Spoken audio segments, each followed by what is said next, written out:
Praise the Lord. Good evening. સાંજની સલામ. પ્રભુ ઈસુ તમને ખૂબ ખૂબ આશીર્વાદ આપો. પ્રભુ ઈસુ તમને પુષ્કળ આશીર્વાદ આપો. હા, પ્રભુ ઈસુ તમારી સાથે રહો, તમારી સંભાળ લો. દુઃખી છો, નિરાશ છો, આખો દિવસ હેરાન થયા છો, કઈ સારું થતું નથી, એવું લાગ્યા કરે છે પ્રાર્થનાનો ઉત્તર મળતો નથી. ભલા મિત્રો, ચોક્કસ દરેક વિશ્વાસીઓના જીવનમાં આવો સમય આવે છે, પણ આપણે હિંમત રાખીએ. ગીતશાસ્ત્ર 34 આપણે વાંચીએ છીએ કે હું સર્વ સમયે યહોવાને ધન્યવાદ આપીશ.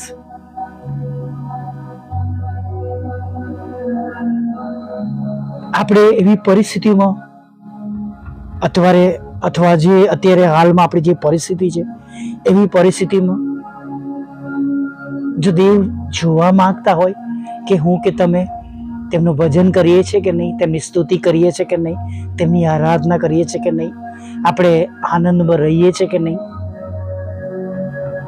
જો એવું જોવા માંગતા હોય તો શું આપણે આપણા ઉદ્ધારક તારનારને માટે જેમણે જન્મથી લઈને હમણાં સુધી આપણી સંભાળ લીધી છે, કાળજી લીધી છે, આપણને તંદુરસ્ત રાખ્યા છે, આપણે જીવતાની ભૂમિ પર રાખ્યા છે, તેમને માટે આપણે શું આપણા દુઃખની તરફ ન ધ્યાન આપતા, આપણે મુશ્કેલીઓ તરફ ધ્યાન ન આપતા, પ્રભુ છે આપણા જીવનમાં માટે સ્તુતિ કરીશું? શું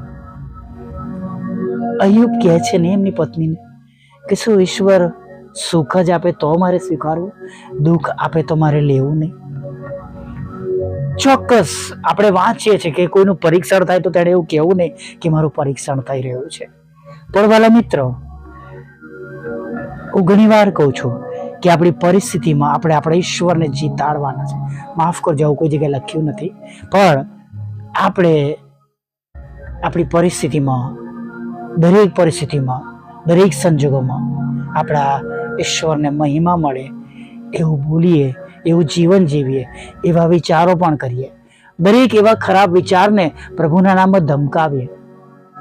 હાલેલુયા. પ્રભુનું વચન કહે છે તમે શેતાનની સામે થાવ એટલે શેતાન તમારી પાસેથી ભાગશે. અને વિચારોના રૂપમાં દુઃખ કે નિરાશા, એવી ગમે તેવી બાબતોના રૂપમાં તમારી આસપાસ એવી નકારાત્મક બાબતો આવતી હોય તો એના લીધે નિરાશ ન થાય, દુઃખી ન થાય, બલકે વધારે હિંમત મેળવીએ. પાઉલના કથન પ્રમાણે હું નબળો હોઉં છું ત્યારે બળવાન છું. આપણે બહારથી દુઃખી દેખાઈએ છીએ, પણ આત્મામાં આનંદિત રહીએ, ઉત્સાહિત રહીએ. ચોક્કસ પૃથ્વી પરના જીવનમાં આપણને જે બાબતો વાનાની અગત્યતા ન મળી હોય, આપણી મહત્વકાંક્ષા હોય, આપણી પ્રાર્થના હોય, આપણી જરૂરિયાત હોય, અથવા જેને માટે આપણે પ્રભુને આગળ નમેલા હોય, એ બાબતો આપણા જીવનમાં ન દેખાય ત્યારે આપણું હૃદય દુઃખી થાય. માણસના સ્વભાવ પ્રમાણે કદાચ એ આપણે માની શકીએ છીએ, પણ એ બધાના લીધે જ આપણે નથી, એ બધામાં જીવન નથી. અય્યુબે કબૂલ કર્યું, અય્યુબે સાબિત કરી બતાવ્યું કે છે હું જાણું છું કે મારો ઉદ્ધાર કરનાર જીવે છે. બધું જતું રહ્યું એમાં પ્રભુ નથી, પણ જેને તેને જીવાડ્યો છે, જીવન આપ્યું છે, જેમની સાથે છે, જેમણે આવા દિવસો દેખાડ્યા છે. હાલેલુયા. સારા પણ દિવસો દેખાડ્યા અય્યુબને, પછી ખરાબ દિવસો પણ આવ્યા, માંદગીવાળા દિવસો પણ આવ્યા, અને ફરી લાસ્ટમાં આપણે જોઈએ છે તો એના દિવસો બદલાઈ ગયેલા પણ આપણે જોયા. કહેવાનો મતલબ એવું છે વાલા મિત્રો, સર્વ સમયે હું યહોવાને ધન્યવાદ આપીશ અને મારા મુખે તેમની સ્તુતિ નિરંતર થશે.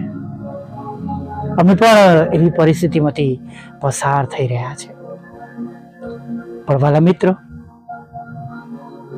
પ્રભુમાં હિંમત મેળવીએ. દરેક દિવસ માટે પ્રભુ કહે છે દાડાને સારું, દાડાનું દુઃખ બસ છે. દિવસ પૂરો થઈ ગયો, ચિંતાઓ વટી ગઈ. પ્રભુ બધું લઈ લેશે, સારું પણ કરશે. હાલેલુયા. પ્રભુ બધું સારું પણ કરશે. ગભરાય નહીં, બીએ નહીં. ભલે આપણને એવું લાગતું, પણ ખરેખર એવું નથી કે આપણી પ્રાર્થનાઓ નથી સંભળાતી. એ આપણા મનના વિચારો છે. કેમ કે આપણે એક બાબત માંગી છે, એ મળી નથી, એને જોઈને આપણે કહીએ છીએ કે પ્રભુ મારું નથી સાંભળતા. પણ પ્રભુએ તો ઘણું બધું આપણે માંગ્યા વગર, બોલ્યા વગર તેમણે સાંભળ્યું છે અને આપણને આપ્યું છે. એ બોલી ના જઈએ. કેમ કે આપણી પાસે આ માસનું વચન છે, તેમના વાલા ઊંઘતા હોય તો પરથી તેમને આપે છે.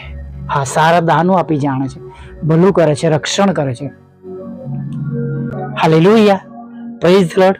અને માટે ગભરાઈએ નહીં, બીએ નહીં, ચિંતા ના કરીએ, દુઃખી ના થઈએ, નિરાશ ના થઈએ.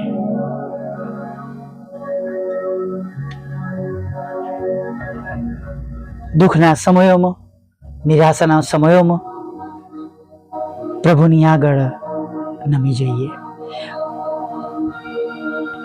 ઘણા બધા લોકો તેમના ઘરોમાં પ્રાર્થનાની રૂમ બનાવતા હોય છે.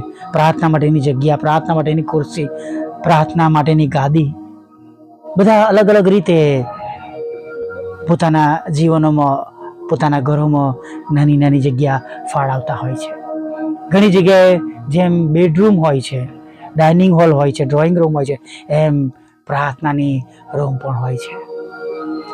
આપણે પણ આપણા ઘરોમાં એવી વેદી તૈયાર કરીએ, પ્રાર્થનાની જગ્યા તૈયાર કરીએ. પ્રભુને મળવાને માટે સમય સમય પર જઈએ. આપણું ફોકસ, આપણું ધ્યાન આપણી મુશ્કેલીઓ પરથી હટાવીને આપણી મુશ્કેલીઓ દૂર કરનાર છે એ પ્રભુ તરફ લઈ જઈએ. 1 દિવસ, 2 દિવસ, 3 દિવસ તમે પ્રયત્ન કરશો, એની સાથે તમને પ્રભુનું બળ મળશે. તમે એ પ્રમાણે કરી શકશો. ઘણીવાર એવું કરવું મુશ્કેલ હોઈ શકે, પણ ભલા મિત્રો, આપણે ઈશ્વરના બાળકો છે એ ભૂલીએ નહીં. આપણે અલગ કરાયેલા છે એ ના ભૂલીએ. આપણે એક્લેસિયા છે એ ના ભૂલીએ. આપણને તેમના રૂપ પ્રમાણે બનાવવામાં આવ્યા છે એ ના ભૂલીએ. તેમણે જન્મથી આપણી સંભાળ લીધી છે એ ના ભૂલીએ. આજથી પહેલા કેટલી બધી પ્રાર્થનાઓ તેમણે સાંભળી છે, ઉત્તર આપ્યા છે, આપણને સુખ દેખાડ્યું છે એ ના ભૂલીએ. આપણને તંદુરસ્ત કર્યા છે એ ના ભૂલીએ. આપણને ખોરાક, વસ્ત્ર, અન્ન, પાણી આપ્યા છે એ ના ભૂલીએ. આપણને રહેવાનું સ્થાન આપ્યું છે, સુરક્ષિત જગ્યાઓ આપી છે એ ના ભૂલીએ. હાલેલુયા. Praise the lord. આપણે ન ભૂલીએ કે પ્રભુએ ઘણું બધું એવું આપ્યું છે કે જેને આપણે ક્યારેય માંગ્યું નથી. તમે કદી એવું પ્રાર્થનામાં કહું છે, પ્રભુ મારા ફેફસા મજબૂત રહે, હું રોજ શ્વાસ લઈ શકું, પ્રભુ હું રોજ આંખેથી જોઈ શકું, પ્રભુ હું રોજ કાનેથી સાંભળી શકું, રોજ પ્રભુ પાણી પીવું ને પાણી પ્રવાહી ઉતરી શકે અને નળીમાંથી. પ્રભુ મારું હૃદય દરેક સેકન્ડે ધબકતું રહે, પ્રભુ મારું લોહી ફરતું રહે, પ્રભુ મારું નાનું મોટું મગજ તંદુરસ્ત રહે, પ્રભુ રોજ મારા પગેથી ચાલી શકું, હું દોડી શકું. પણ તો પણ આપણા પ્રભુએ આપણા શરીરને જે આશીર્વાદની જરૂર છે, જે બળની જરૂર છે, જે પ્રમાણે આપણા અંગો કામ કરવા જોઈએ એ કરતા રહે એનો આશીર્વાદ આપ્યો છે. જો મારા પપ્પાની વાત કરું તો એમની અન્નનળી કામ નથી કરતી, બ્લોક થઈ ગઈ છે, કેન્સરગ્રસ્ત છે. જો કંઈ મોંથી પીવે તો એ જ સેકન્ડમાં બધું બહાર આવી જાય છે. એમના પેટમાં ટ્યુબ નાખી છે, જે ટ્યુબથી હું દર અડધા કલાકે 20 ml 30 ml હું ખોરાક નાખું છું.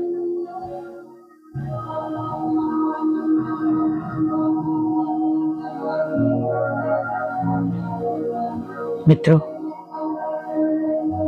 જ્યારે આપણે એવી પરિસ્થિતિમાં આવે છે ત્યારે આપણને ખ્યાલ આવે છે કે આટલા વર્ષો સુધી આપણા પ્રભુએ આપણને કેટલી ગજબની રીતે સંભાળ્યા છે. હાલેલુયા. માટે પ્રભુનો આભાર જ માનીએ. દુઃખ છે, જતું પર રહેશે.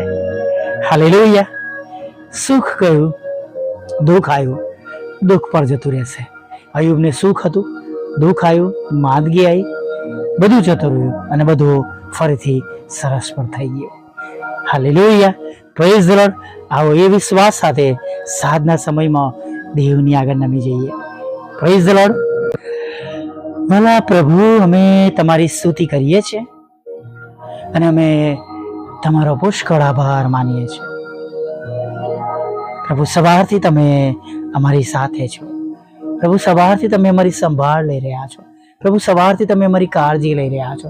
અને પ્રભુ, સવારથી તમારી મોટી કૃપા અને કરુણા તમે અમારા પર રાખી છે પ્રભુ, જેના થકી પ્રભુ અમે દિવસના અંત ભાગમાં તમારી સમક્ષ નમી શક્યા છે. આખા દિવસની સંભાળને માટે પ્રભુ અમે તમારો આભાર આભાર અને આભાર માનીએ છીએ. પ્રભુ, આભાર માનતા તમારા ચરણોમાં નમી જઈએ છીએ અને પ્રભુ પ્રાર્થના કરીએ છીએ, મધ્યસ્થતા કરીએ છીએ. જે વાલા બાળકો તમારા હમણાં આ સંગતમાં જોડાયા છે, સાંભળી રહ્યા છે અને જેમને જે પ્રમાણે હમણાં અત્યારે તમારી સહાય અને મદદની જરૂર છે પ્રભુ, કૃપા કરો, દયા કરો પ્રભુ. હમણાં જ અત્યારે જ એ જ પ્રમાણે તમે તેમને થવા દો, જે પ્રમાણે તેમને તમારી જરૂર છે પ્રભુ, જે પ્રમાણે પ્રભુ તેમને તમારી સહાયની જરૂર છે, મદદની જરૂર છે પ્રભુ. હા પ્રભુઓના પ્રભુ અને રાજાઓના રાજા,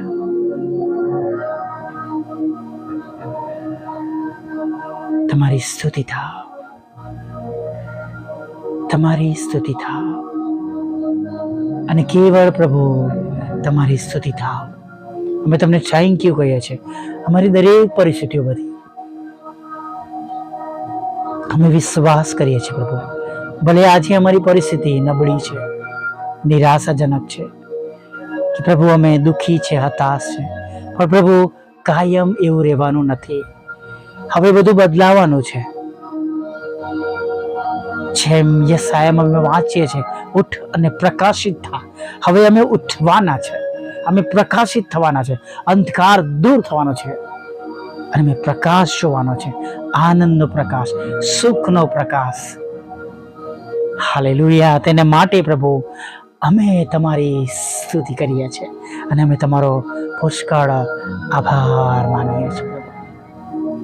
દિવસ દરમિયાન અમારાથી જે ભૂલો થઈ છે, અમારાથી જે પાપ થયા છે પ્રભુ, એને માટે તમારી આગળ નમી જઈએ છીએ. તમને વિનંતી કરીએ છીએ, માફ કરો પ્રભુ. કૃપાળુ પ્રભુ, દયાળુ પ્રભુ, ક્ષમા કરો પ્રભુ, શુદ્ધ કરો અને પ્રભુ આગળ અમારી સાથે રહો. અમારા હૃદયની ઈચ્છા પ્રમાણે પ્રભુ હવે તમે આપો. જેની અગત્યતા છે, જેના માટે તમારા બાળકો આંસુ સારી રહ્યા છે પ્રભુ, એ સર્વ બાબતો તમે તેમને માટે અત્યારે કરો એવી અમે પ્રાર્થના કરીએ છીએ પ્રભુ. પ્રભુ તમારા બાળકોને ખોરાક, વસ્ત્ર, અન્ન પાણી આપો. મકાનનો, ઘરનો, નાણાંનો અને લોનનો આશીર્વાદ આપો. પ્રભુ તમારા બાળકોને વિદેશ જવું છે તો તેના માર્ગોને તમે ખુલ્લા કરો. પ્રભુ તમારા બાળકો પર કોર્ટ કેસ છે, FIR છે, ખોટા તોમતો છે, તમે દૂર કરો. પ્રભુ દેશ અને વિદેશમાં તેઓ જુદી જુદી પરીક્ષા આપે છે, તેમને પાસ કરો. IELTSના બેન્ડ આપો. શહેરમાં, દેશમાં અને વિદેશમાં તેમને જોબ આપો. જોબના પ્રશ્નો દૂર કરો. તેમના બિઝનેસને પ્રભુ તમે આશીર્વાદિત કરો. તેમના આયોજનને પ્રભુ તમે બમણા આશીર્વાદથી ભરી દો. તમારા નામે જે કંઈ કાર્ય કરે એ સફળ થાય, એ આશીર્વાદિત થાય પ્રભુ, એવું તમે થવા દો. લગ્નનો આશીર્વાદ આપો, બાળક ધનનો આશીર્વાદ આપો. લડાઈ ઝઘડા, કોર્ટ કેસ પ્રભુ તમે ડિવોર્સ ને પ્રભુ બધું તમે ખાલી જ કરો, દૂર કરો એવી પ્રાર્થના કરી છે. દરેક પ્રકારના માંદગીમાં સબળતા લોકો આજે પ્રભુ અત્યારે હમણાં સાજા થાય, તંદુરસ્ત થાય, મારા પિતા પણ સાજા ભલા તંદુરસ્ત થાય પ્રભુ, એવી અમે પ્રાર્થના કરીએ છીએ. તમને બધું શક્ય છે રાજા, એવી અમે પ્રાર્થના કરીએ છીએ. જેઓ તમારામાં રહ્યા નથી, અલગ માર્ગ પર છે, નશાઓમાં છે, વ્યભિચારમાં છે, તેઓને પણ પ્રભુ તમારી ઓળખાણ ફરી એકવાર આપો, તેઓ પસ્તાવો કરે અને એવી પ્રાર્થના કરીએ છીએ પાછા ફરે.